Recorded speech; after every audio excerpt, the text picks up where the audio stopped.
Summer, for me, is the undisputed champion of seasons. Forget the parties and late-night revelry. My passion for summer is all about nature, warm weather, and the great outdoors. When the heat hits, I'm guaranteed to spend more time under the sun than under a roof. It was a balmy night in early July, a few years back, when I was around 19 or 20. There's a massive woodland preserve near my home, truly enormous, spanning over 1,000 acres. Even now, I'm certain there are sections I've never explored. Two of my friends and I decided to spend a night camping deep within those woods. Technically, camping there was forbidden and pretty much illegal, but we figured we'd never get caught in such a dense forest. Our plan was to trek in as far as possible. Liam was our resident camping expert. This guy loved to play outdoorsman and probably knew 100 different knots. Our other friend, Owen, was always the one to bring the drinks. If we were sober, he was unhappy. That was just how things went with Owen around. I remember the gentle summer breeze rustling through my hair as the three of us loaded Owen's car. The weather was perfect, not too chilly, not too hot. A few beers later, we were lugging our camping gear through the woods around 11:30 p.m. I won't lie, the alcohol was starting to kick in. Liam always carried an industrial-grade flashlight, so the darkness wasn't a huge issue, but even with the light, traversing thick woods at that hour was a bit eerie. After almost half an hour of walking, we found a small, flat clearing, an ideal spot to set up camp. We pitched our tent as per Liam's instructions and arranged our chairs. Next, the fire. Liam again took the lead, and within a few more minutes we had a decent blaze going. Owen pulled another drink from his bag, tossed it to me, then grabbed his portable speaker and put on some music. The atmosphere was perfect. We must have been talking and drinking for a good 2 hours, all pretty tipsy and ready to call it a night. Owen turned the music down and started collecting empty cans. Just then, a deafening whistle pierced the silence. I nearly leapt out of my seat, going from a drunken haze to high alert in seconds. The whistle was abnormally loud, but still sounded distant. Owen quickly silenced the speaker, and we sat in a stunned silence, exchanging worried glances. I could feel my heart pounding. We remained frozen, listening intently, but there was nothing. It seemed even quieter now than when we'd arrived. An eerie silence, devoid of even the usual forest sounds. I replayed the whistle in my mind. It definitely wasn't an animal. The best way to describe it was like a standard referee's whistle at a sports event. Liam finally broke the silence, quietly urging us to pack up and leave. Owen and I disagreed. We were terrified of encountering whoever made that noise, and it was past 3:00 a.m. An encounter this late would only mean trouble.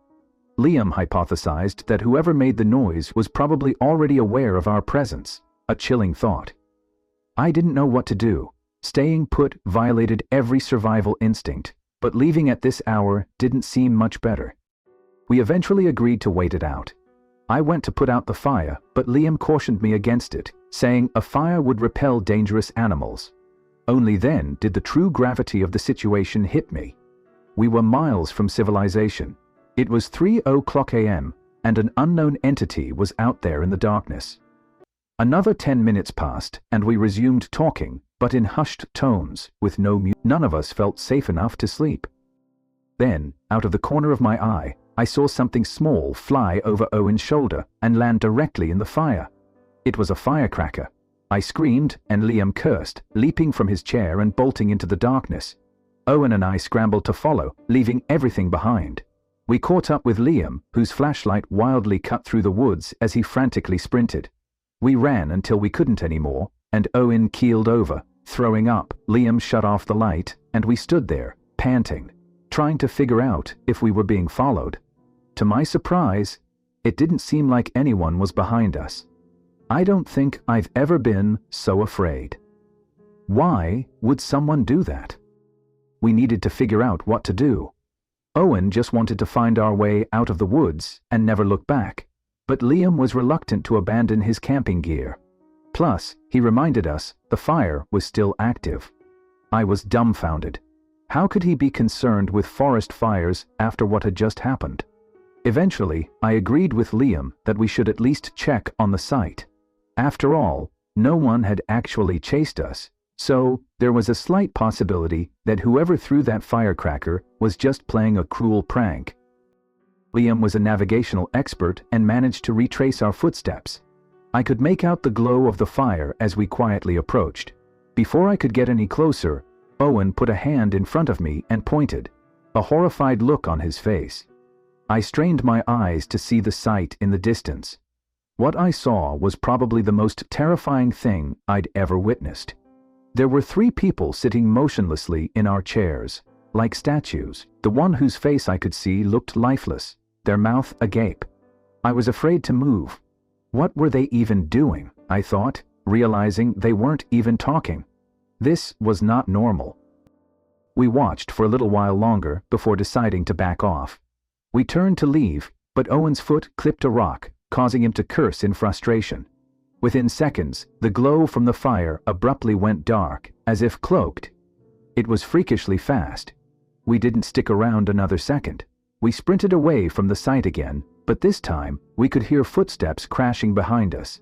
We didn't stop, bolting out of the woods and running all the way to Owen's car. By some miracle, we weren't followed out of the woods. None of us spoke on the drive back, each lost in our own thoughts. The next day, Liam insisted we return to the site in daylight to collect his belongings. Owen wanted nothing to do with it, but I agreed to go with Liam.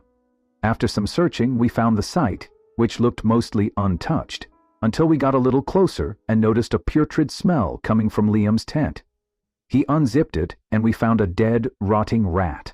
It was sickening. I took the hint and haven't been back to that preserve since. This ongoing issue started about a month ago, but let me provide some context. I'm 24 years old and live with my parents. My family isn't well off, and pretty much all the money I make goes into supporting the household. My relationship with my parents isn't the best. We bicker often, and when I'm not working or with friends, I tend to keep to myself. I don't want to write a hard luck story, but I've had a tough upbringing. Fitness has always been my escape. I see it as a healthy way to clear my mind and a good excuse to leave the house. There's a park about a 10-minute drive from my place with an outdoor workout facility equipped with bars for pull-ups, dips, and other calisthenics. During the summer, I like to go there to work out. Nature helps calm my mind. I prefer going at night because it's a public park and gets crowded during the day. So, one night, while my parents were arguing, I decided to slip out of the house to work out. It was an extremely hot summer night, probably 85 degrees. I remember breathing in the humid air as I walked from my doorstep to the beat-up white sedan in our driveway. I started the rickety engine and rolled down the windows, letting the warm, summer breeze flow through my hair. I arrived at the park and exited my car. I was the only vehicle in the lot. It was probably 10 or 11 p.m.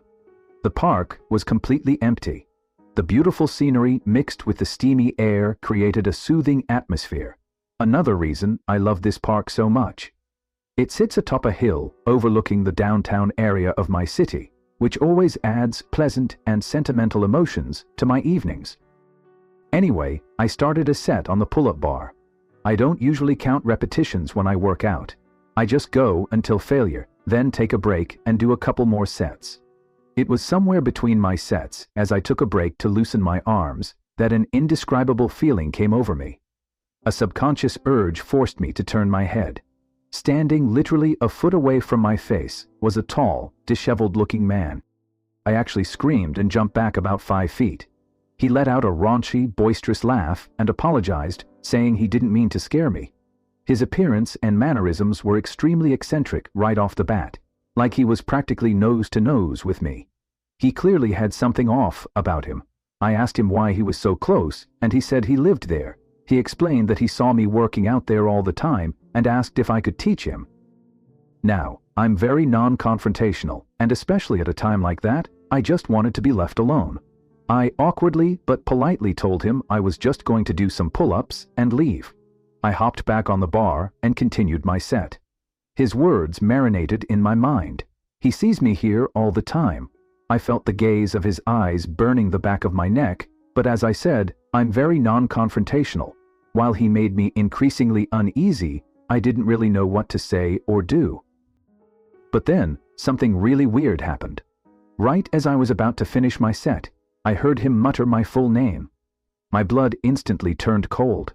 I jumped off the bar and slowly backed away. I said a shaky, "What?" He didn't respond and instead just stared at me with this crazed, wide-eyed smile. I thought I might have been hearing things. That's how bizarre it was. I started to get an awful feeling in my gut, like something bad was about to happen. Without another word, I decided to quickly walk back to my car and leave. I felt that man staring at me as I retreated, and thankfully he didn't follow. Before I left the park though, I took one last look, and I saw him, hanging from the bar, attempting a pull-up. I watched as he grabbed the bar, tried to pull himself up, failed, and tried again in the exact position I was previously in. I swiftly left the park without looking back. The entire ride back, I questioned myself. Did he really say my name? Was I hallucinating?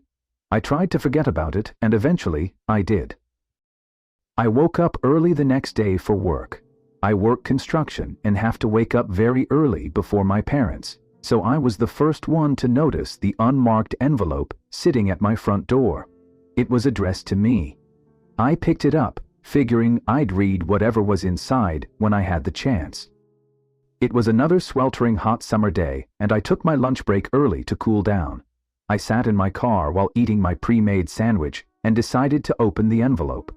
I didn't really know what to expect, but never in a million years did I think I'd find 10 printed photos of me. They were all unknowingly taken.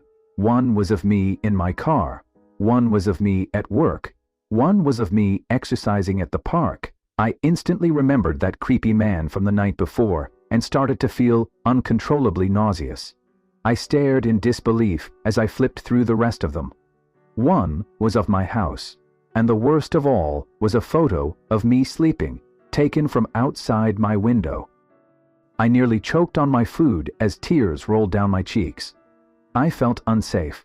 I told my boss a serious issue had popped up and left work right away.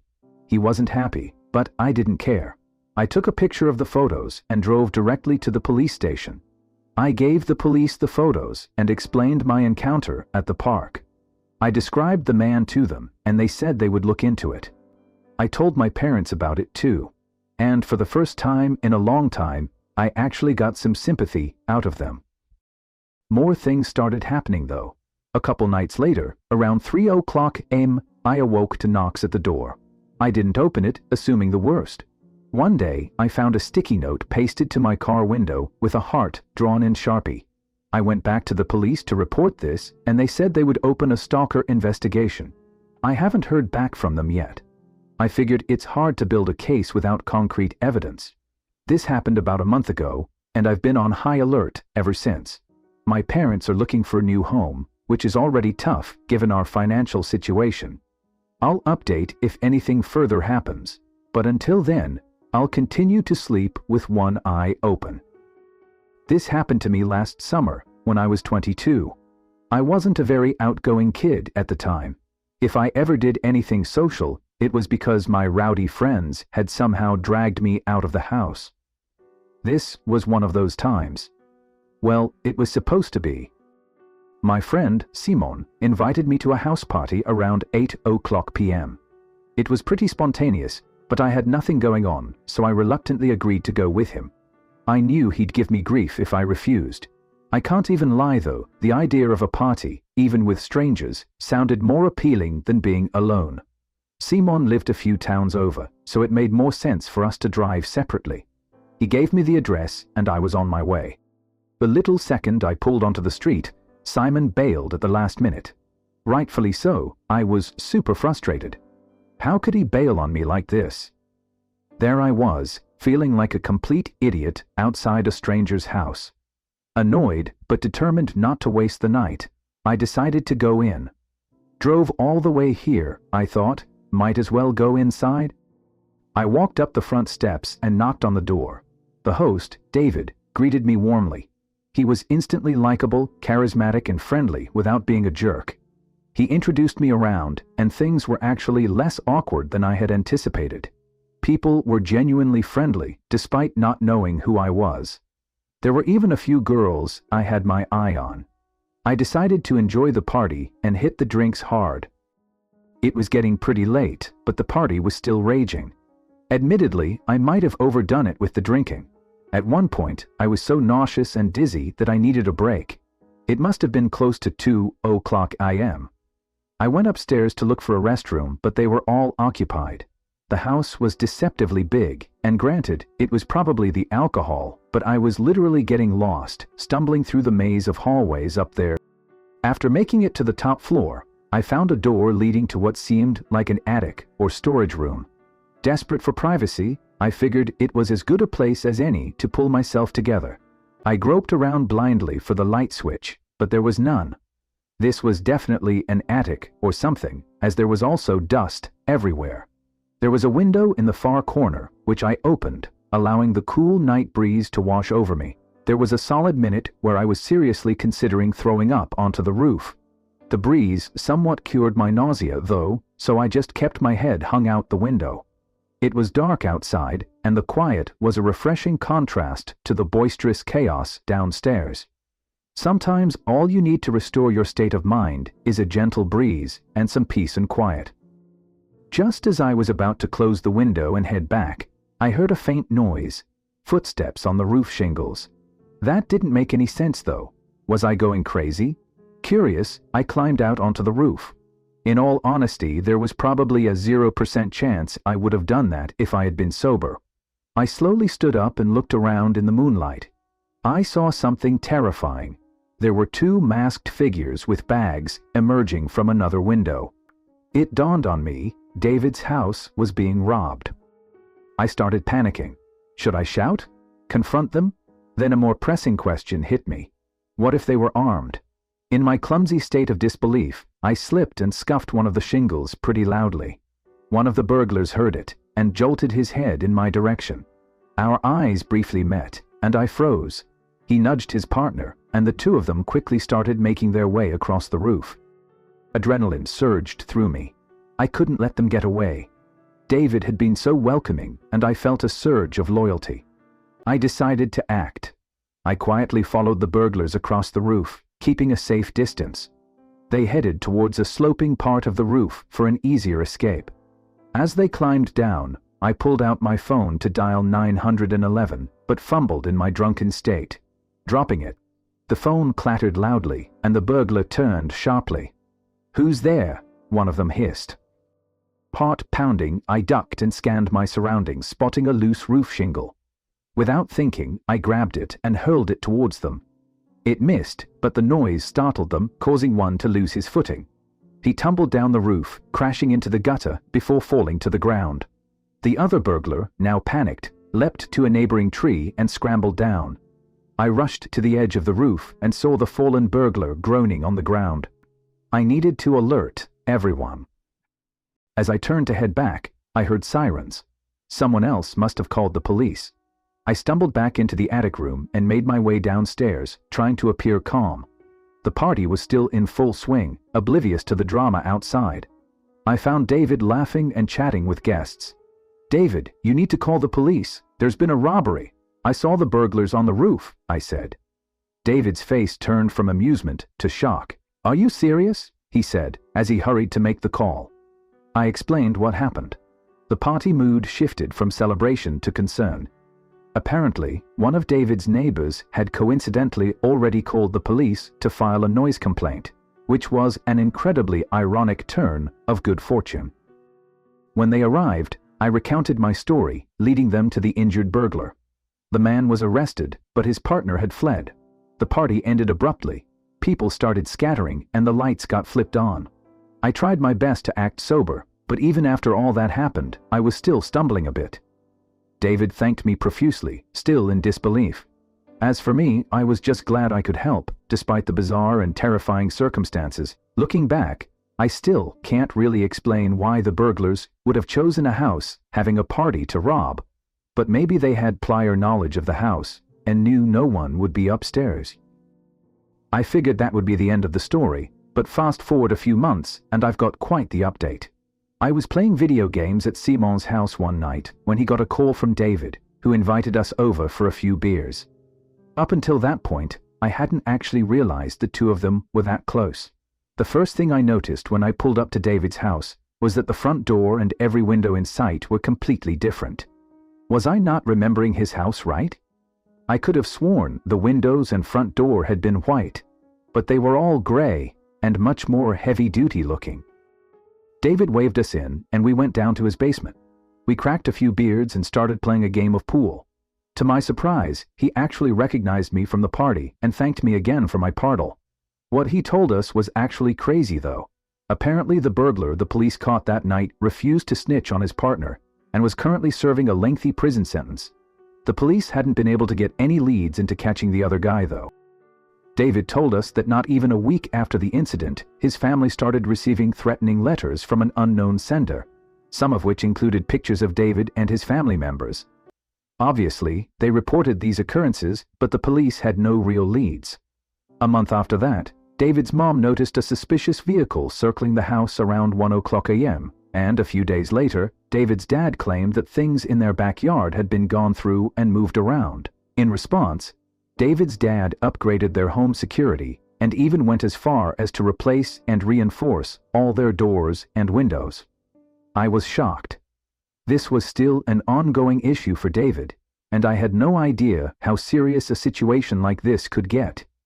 Summer's fast approaching, and I'm sure I'll have another update when I see David again.